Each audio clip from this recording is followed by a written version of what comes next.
Hello, I'm Cookie Stoner, and welcome to Cookie Stoner Presents.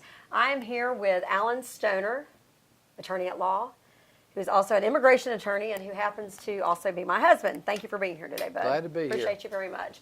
I know you're very busy with many cases, and right now what I want to talk a little bit about is immigration and DACA.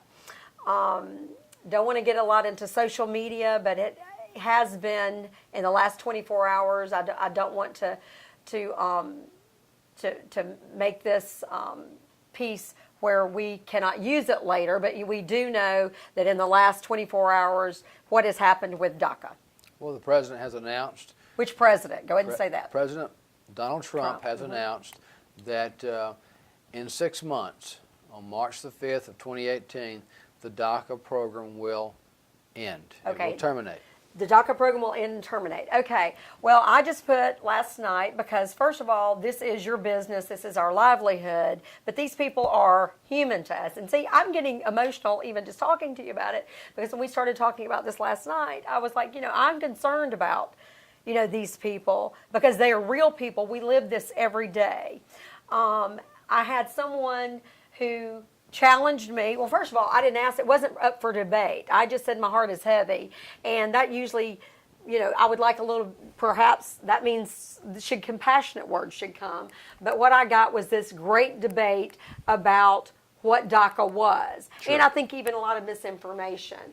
And so I want to just read to you a couple of things. This is not about anyone in particular, though I do want to read this, that the Dreamer program was unconstitutional. President Obama did not have the constitutional authority to do that now. President Trump has given Congress 6 months to help the Dreamers make them legal or give them a path to citizenship. He has not stopped anything. It is up to Congress to make immigration laws. The president does not have the authority to.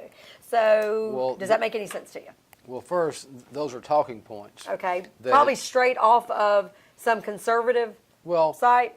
Those appear to be talking points that you've seen on these media sites or commentators on the right, conservative, more than liberal, right?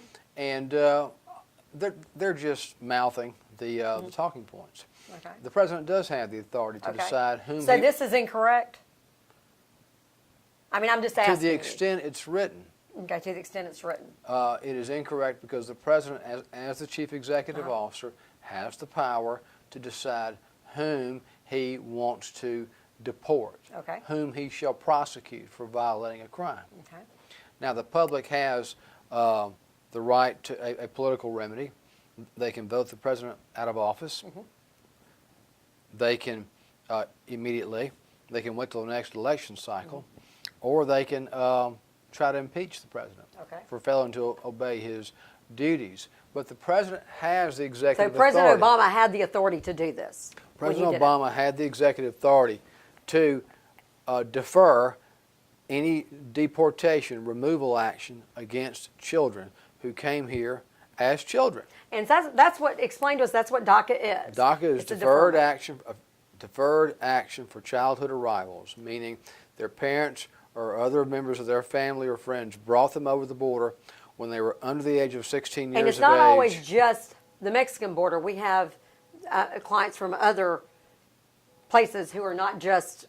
Yes, that's important but as well. The overwhelming majority of DACA recipients are Hispanic from Central America. Right. And because they could be brought across the border literally on foot or by vehicle. Okay, as could Canadians, but. As Canadians, but that's very few. But there are that. But there are those. Of course, there are those. Yeah, I understand. But the political pushback is and has always been about Hispanics. You're exactly right.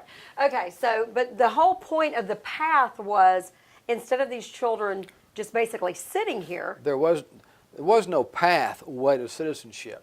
What the president said was, we don't want a bunch of young people who are now in their 20s and early 30s who've been here through no fault of their own, sitting around with no way to get a job, no way to carry on their education, and they're just stuck here. That's what DACA was for, though. So they had those other options while they were here, correct? While they were here waiting for comprehensive immigration reform. It's a Band-Aid, and everybody gets all pissy about this, but it was a Band-Aid that President Obama put in place until we could find the political agreement for comprehensive immigration reform. Okay. You don't want people sitting around doing nothing, getting into trouble with no jobs, no money, no education, and they're here.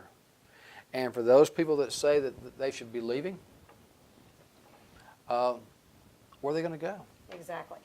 I agree, and that's another thing that just sort of, okay, I Go ahead. also, one question is, and I'd just like to, and here's another fact, if they are living in fear, it's because they are breaking the law. I lived in fear for 30 years in my addiction, and when I quit breaking the law and paid my debt to society, I am fear-free. Well, that's all fine, but what does that have to do with deporting people to a place they never have lived? Well, but the children, number one, did not commit crimes, and they don't have a debt to pay to society. Am I correct? I mean, their parents brought them over here through no fault of their own, but they were physically brought here. That's but that's the point is they're living in fear, and it's not even equitable. That's my point. It's not even equitable, is it?